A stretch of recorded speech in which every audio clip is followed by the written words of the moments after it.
Judge Cindy Rice. I've been a judge on the 11th District Court of Appeals for the last 18 years. I'm seeking re-election to my seat this November, and I would appreciate your vote. Judge, thank you for sitting down and doing this interview with me today. We're going to start with the question we start all of our interviews with, which is, how did you get here? What is your life story to this point? Boy, that's a big question. Well, I grew up in Indiana. I grew up on a farm in Indiana and grew up with 4 brothers and ended up going to Purdue University. And when I graduated from there, I got a job in Ohio.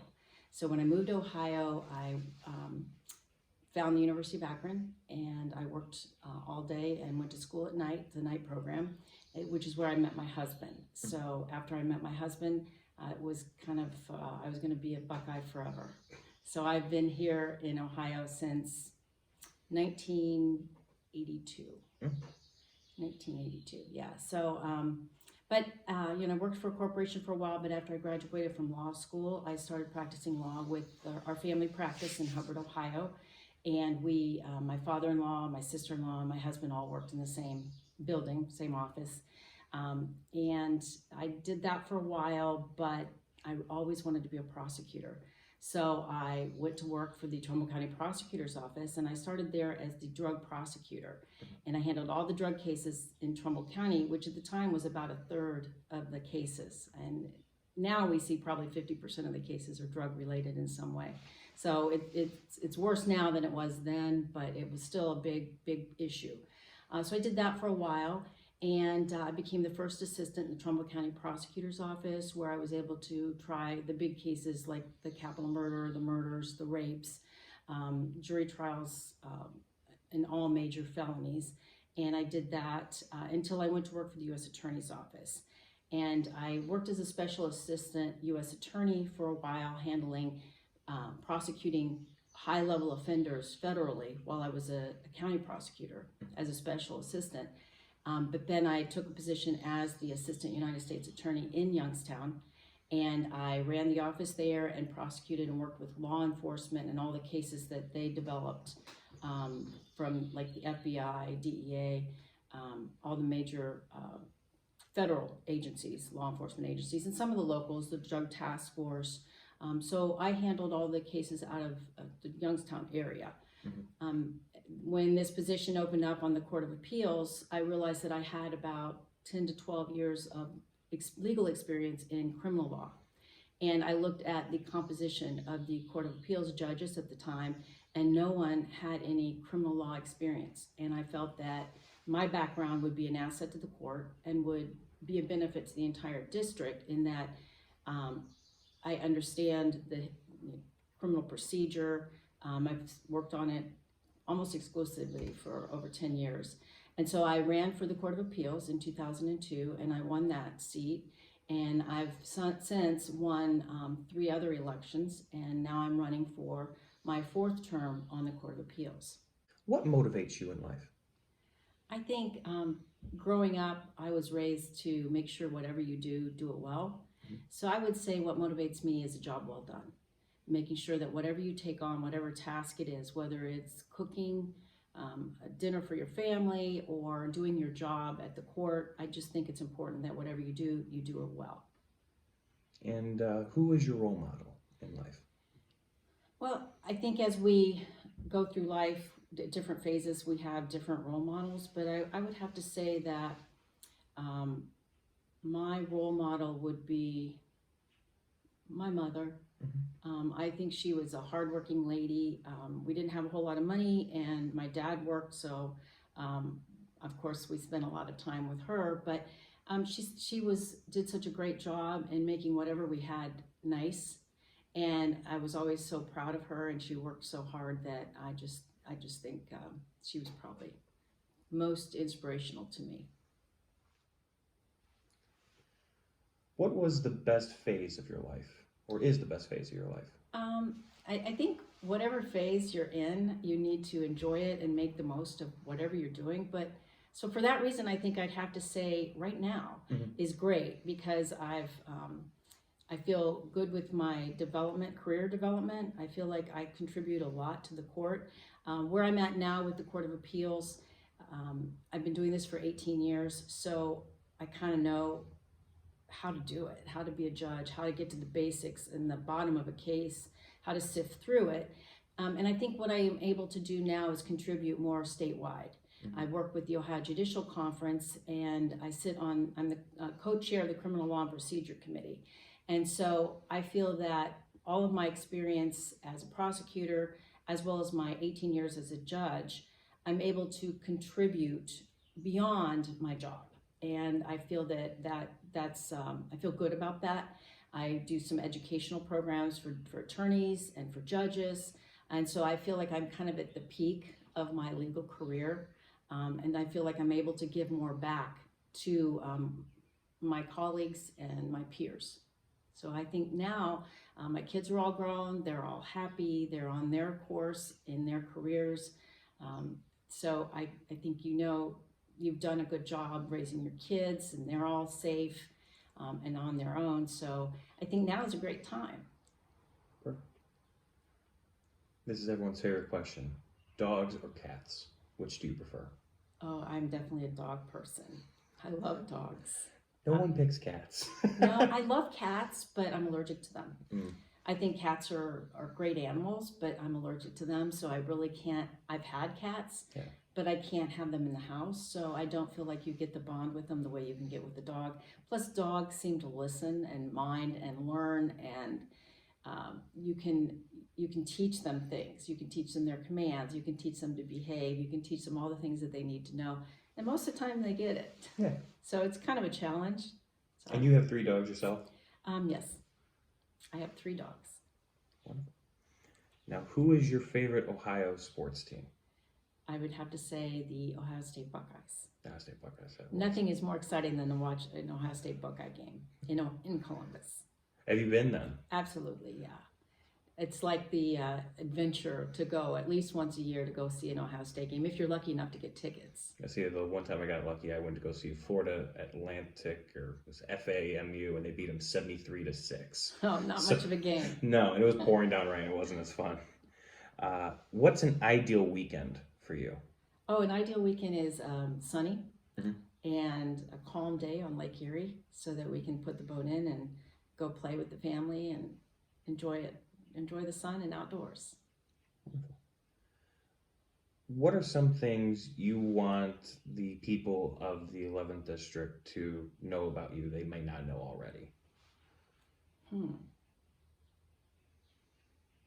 Well, that I grew up on a farm in Indiana. True. I mean, most people don't know that. So I grew up with raising animals, and when my kids were little, I filled the barn with lambs and goats and horses, and my husband thought I was crazy, but I think it teaches them skills and responsibility. And they did 4-H, and they showed their animals and took care of them, and I felt like I was giving them what I had had growing up, which is a sense of responsibility and accomplishment. All right, everyone's favorite question. If a genie granted you 3 wishes, you had to use them all today, what are your 3 wishes? My 3 wishes. Well, 1, I would wish COVID would go away. That's pretty easy.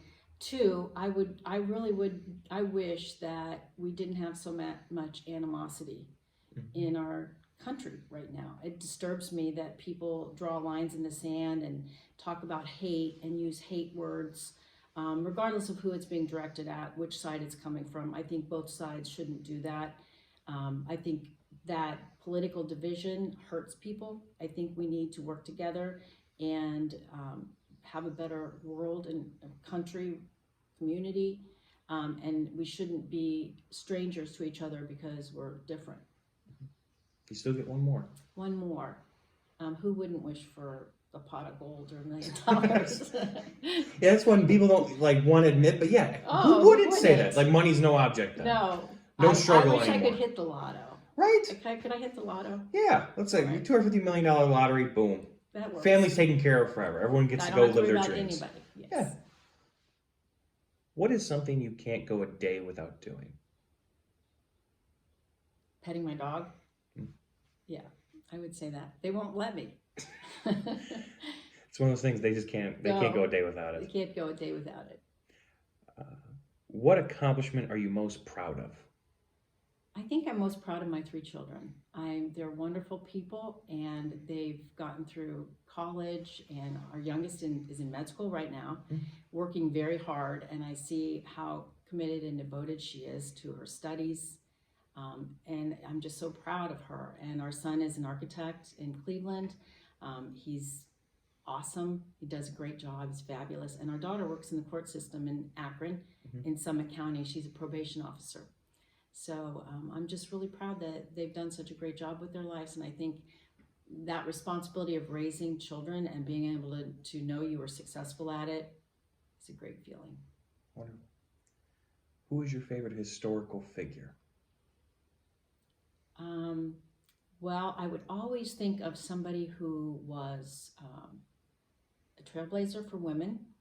I think Amelia Earhart is pretty neat. I mean, she was pretty gutsy for that day and age for a woman, the things that she did with her airplane. But I've always admired and respected Sandra Day O'Connor because she was the first woman on the Supreme Court.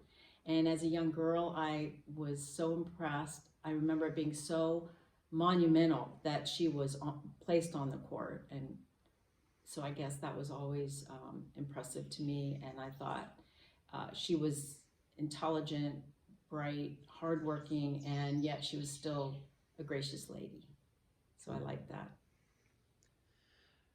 As we're talking about record, I want to go back and talk about your time with the Trumbull County Drug Prosecution Unit. If you could talk about that a bit. Well, when I first became a prosecutor, an assistant prosecutor, I took over the drug unit. And at the time, before I was working as an attorney, I worked for a pharmaceutical company. And so from my experience with that, I understood pharmaceuticals. I understood dosages, drugs, prescriptions, what's legal, what's not. And once I was involved in the drug prosecution unit, it seems like we were seeing crack cocaine and LSD, those types of cases. But at the time, that was back in the early 90s, we knew that a third of our cases, drug diversion, is from pharmaceuticals. So whether it's prescription drugs, illegal prescriptions, it's a third of the cases are crimes. Yeah. And so because I understood pharmaceuticals, I started the pharmaceutical diversion unit, which was targeted at getting doctor shoppers, pharmacy hoppers. These are people who see 12 different doctors and get multiple scripts, and then they get all those opioids, those narcotics, and sell them on the street. And it's business, and we knew that then and started the pharmaceutical diversion. And then I worked with the Mahoning Valley Law Enforcement Task Force, who also had a pharmaceutical diversion unit. And so it was all targeted at ethical drugs. And what we see now is that the heroin crisis was caused by this bloom of opioids that were put out on the street. People became addicted. It was promoted as being safe and, just it's a pharmaceutical, so therefore it can't be bad for you, right? But then people became addicted and they couldn't afford it. When we realized, when law enforcement started cracking down on the opioids, then that's when people got shut off and they realized that they turned to heroin. And that's why we have the problem that we have, because it's so addicting. And what's so scary about it is we don't know what's in it. It's on the street. They add fentanyl, and it kills people. And when you see that happening to people, it touches everyone, whether it's, I've had a nephew who's a recovering addict. Everybody in their life knows somebody who's been touched or harmed by this. We see in the courts so many grandparents raising their grandchildren because their parents are whacked out on drugs and can't take care of them. So it's become a real sad societal problem. I think the courts have dealt well with improvising. I know when I was a drug prosecutor back in the early 90s, if you were re-abusing drugs and you were on probation, it would be just send them to prison. They clearly don't want, to follow the law. But it's not about following the law. We've learned that it's a problem. It's a health issue. They're addicted. They need more. And we know that when people are in rehab, that they relapse frequently. It's just part of the recovery process. And I think because my daughter works in probation, I've learned so much from her, but I've also seen how our courts have adjusted. And we have drug courts, specialty dockets that deal specifically with helping people who, whether it's women, but they get the people the help they need, whether it's social services, whether they need drug counseling, whether they need inpatient treatment. But our courts have become much more tolerant and patient and helpful to drug offenders so that we don't want to send them to prison. The law has changed so that you can't send a low-level drug offender to prison. Felony 4s and 5s don't go to prison. So I've seen an adjustment through legislation and through our court approach. Judges are much more responsive to drug offenders as far as recognizing that they need help. We need to be patient with them and help them through it. I don't get to see that at the Court of Appeals because we don't deal directly with the drug offenders, which I miss that. I mean, I know I did that as a prosecutor. I knew when somebody just had a problem or when somebody was a good kid but they just made a big mistake, and we could work the charge to help get them back on the right track. But I'm proud of what the courts have done to try and help people as opposed to just locking them up, because we don't have room in our prisons to just lock people up. All right, Judge, what is your favorite movie? My favorite all-time movie is Avatar. Oh. I love Avatar. I think it's just the graphics in it, the storyline, the music. It's just overwhelming. I could watch it 100 times. Wonderful pick. I love that. I think I have seen it. And they're supposed to come out with a second one, and we still haven't gotten it yet. Either this year or next year. It's going to be 2 and then 3. This is not an ad for Avatar. I can't wait. I can't wait. It's wonderful. They're shooting it now. Even with COVID, I think they're shooting it now. What's your favorite book? My favorite book, I read Aragon. Okay. Yeah. Have you read Aragon? Yeah. About the Dragon series? Yes. I just love that. That's fun. Fantasy, mystical, very good. Wonderful. What is a skill that you wish you had? I wish I was more athletic. I wish, as you go through life, there's things you like to do and you do, but I wish overall, I know when I was a girl growing up, we didn't have sports for girls. And so you really didn't get that team sport, softball team. We didn't have that. It wasn't until I was in high school that we started having sports for girls, and I was able to run track and play tennis, but it was pretty limited. So I wish that, and I'm grateful that now young girls have the opportunities to do so many things like that I didn't get to do. So my brothers did. I mean, I played football and I played baseball, hardball. I did all the things my brothers did, but I didn't get to do it in a group sport. And what is one thing that bothers you most of the world today? The animosity. I don't like conflict and all the animosity. I find it very disturbing that there are people that I love as human beings who have such views that they can't accept other people who don't think the way they do or don't look the way they do or act the way they do, and that disturbs me. The whole news, when you watch the news and everything seems so hateful, and it's always, there's blaming this COVID crisis. It's no one's fault. I mean, I don't think you can point a finger at anything. I think there's many things we could have done better. I think we've done a great job with a lot of it. I know at our court, we got on it right away, worried about our staff, worried about the public, making sure that everyone was safe. And it wasn't anyone's fault. I know we had an exposure in our court through a maintenance worker who ended up passing away. It was very sad. But we reacted early on to make sure our people were 100% safe, cleaned the court, had it sanitized. But I think that's what, just take action, do it, solve the problem, do as much as you can to make it better. Let's not point fingers, let's not argue, let's not fight about it. There's nothing to fight about. Let's solve the problem and try to do better. Perfect. Now touching back on really the changes the court had to go through over the last, what is now 3 months, Could you kind of detail what you and the other judges have been, how you've been continuing to work really, and how you've worked around this? Sure. We haven't had any break in our work. I mean, it's been a little bit different. We have our judicial staff, they basically work from home, but everything's online. I do all my research online. My staff does their research online, so it doesn't matter where we're at as long as we have a computer. I know I'm the administrative judge for our court, and so I've been involved in writing all the orders and making the changes and the decisions that we have to implement safety and procedures for our court. We do our oral arguments online. We do it through a Zoom conference, and at first I was a little bit worried about it, but quite honestly, I feel like we have better contact with the attorneys when they're talking to us, because you see a screen and there's, their faces, and the person who's talking to you, you're just looking right at them, and you feel like it's a conversation as opposed to a presentation in a courtroom.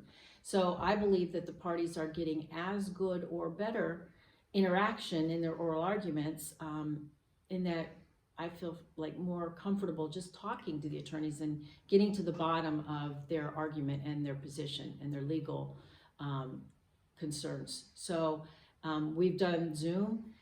We are going to go back to oral arguments in our courtroom in July.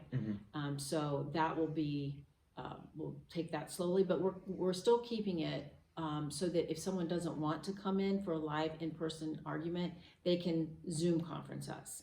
We got a grant from the Supreme Court. We have a large big screen TV in our courtroom, so we'll be able to see that, and if somebody comes for the oral argument, they'll be able to also see who's arguing on the other side if they don't participate in person. But it's really just an option for what people need and what makes them feel comfortable. I think that's the most important thing through all of this, is making everyone comfortable. If they don't want to leave their office, they're more comfortable, they're older, they have health concerns, I don't want to put them at any risk or ask them to do something that would give them anxiety. So the whole approach is be more flexible. We're not rigid. We don't say, oh, you have to be here right now and do this. No, it's like, what can we work out here? And so everybody's a little bit more collaborative in getting the cases heard and decided. So it's working out great. We haven't had any slowdown. There's been a lot of slowdown in the trial courts. So our workload's going to slow down, and then we'll pick up when everybody gets back full functioning. But we manage our cases just like we do pre-COVID. Wonderful. Judge, how do you wish to be remembered? Well, it would depend on who's remembering me. I suppose if it's my family, you just want them to love and appreciate you and respect who you were. I think if it's within the court or within my profession, I would like to be remembered as being intelligent, hardworking, and a good judge. Perfect. What is your favorite legal position besides the one you're in right now? I would have to say my favorite legal position was working as a county prosecutor. I got to, you meet with the victims, you're representing those victims in court, making sure that justice is done, you're making sure that you're protecting the rights of the defendant. It's kind of like what we do now at the court. You have to be balanced, you have to be an advocate for the victim, and yet you want to make sure that nothing is done improperly, because as a prosecutor, if you get reversed by the Court of Appeals, which is what I do, you've lost the case. So make sure you do it right the first time, make sure the defendant's rights are protected, but also make sure that the victims are represented in court to the best of my ability. So I really loved learning how to try cases as a prosecutor, being in the courtroom all the time. And when I worked as a special assistant with U.S. Attorney's Office, I was assigned to the Drug Task Force in Mahoning and Trumbull County, and it was a law enforcement task force that was multi-county and whether it was violent crimes or drug crimes, we saw a lot of cases, and I was on the floor with the law enforcement officers, DEA, FBI, the local police, and it was fun to be involved in the investigation stage, whether you're working on search warrants with the police officers or helping them decide how to do a case, how to develop it so that it would stand up in court. I enjoyed that the most because it was hands-on from the very beginning. It wasn't just after someone was arrested, here, deal with this case. It was more involved with the law enforcement, and then I would take that case all the way to court and try it. So that was probably the most enjoyable case because most job I ever had that I enjoyed the most. Now Judge, you do some continuing legal education for judges and attorneys. Could you talk about the presentations you've made on appellate mediation? Well, appellate mediation was kind of a new approach. Back in 2005, I felt that mediation was kind of the future, and what we're looking at is alternative dispute resolution, ways for people to not have to spend a lot of time and money in courts. And mediation is a way where the parties come together, they discuss their differences, and they try to meet in the middle, find a resolution that they can both live with. And that's expanded all over the place throughout the courts, and it's beneficial. It gets people involved in the legal action as opposed to them just sitting at home and waiting for the court to tell them what's going to happen. So mediation is more people involved. But the problem with appellate mediation is most people didn't think that when you come to the appellate court, you've already been in the trial court. So there's a winner and there's a loser. So usually it's the loser who comes to our court and says something went wrong and appeals the decision from the lower court. So most people feel like, well, why would the winner ever sacrifice or compromise in any way? So there's really no use for mediation at the appellate level.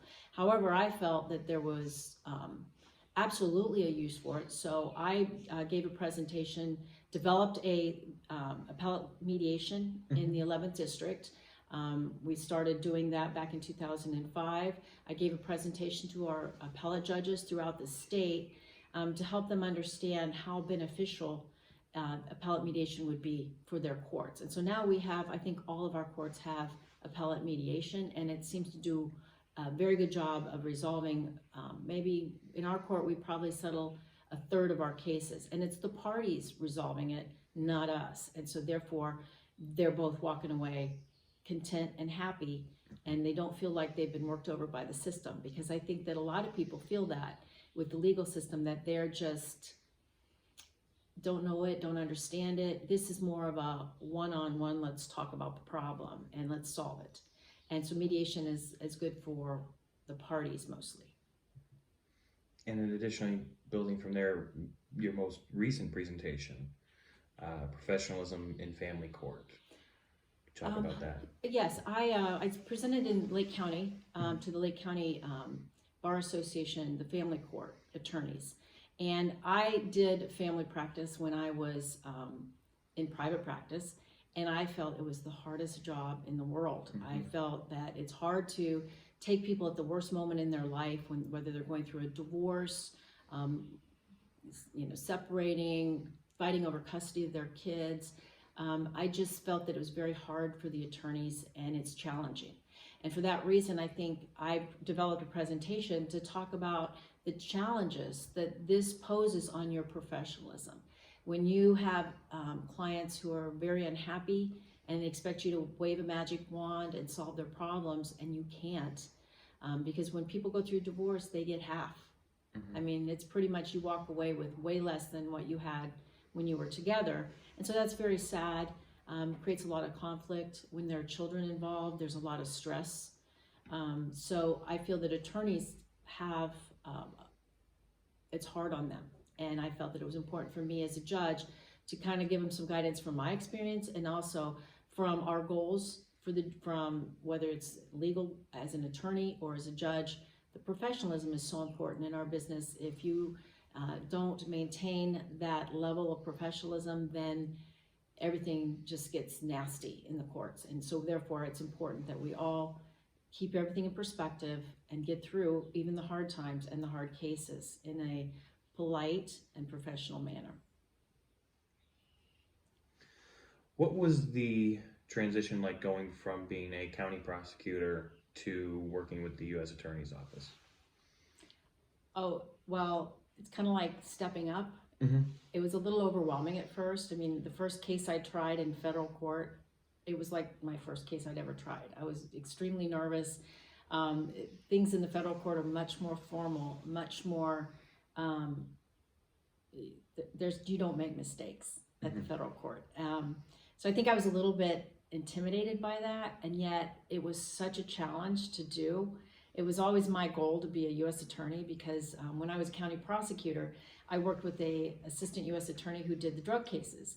And when we would get these big cases in and somebody would be moving a ton of dope, I would get the guy who gets caught with a little bag, and I would prosecute that in state court. But the U.S. Attorney's Office would take the big offenders, and they'd take them through federal trials. And I was always like, they got the great ones, and I took the small fish. Mm-hmm. So I guess when I walked into the federal courthouse and was now prosecuting the big fish, it was exciting and it was a little intimidating, but it was a great experience because everything at the federal level was just done at such a higher attention to detail and meticulous in the courtroom. So I think I enjoyed it and I learned a lot, and it helped me grow as an attorney. Judge, we've come to the end of our interview today. Thank you for sitting and giving me your time. Thanks for coming. I want to end with the 7 questions we end all of our interviews with, starting with, what is your favorite word? My favorite word, perseverance. What is your least favorite word? Hate. What is your favorite sound? Birds. And what's your least favorite sound? Babies crying. What is an occupation you would like to try for a day if you could? I'd love to be a doctor. What's an occupation you don't feel you would do too well in?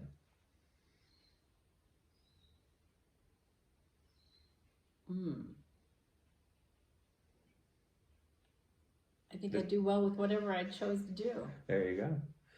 And a final question.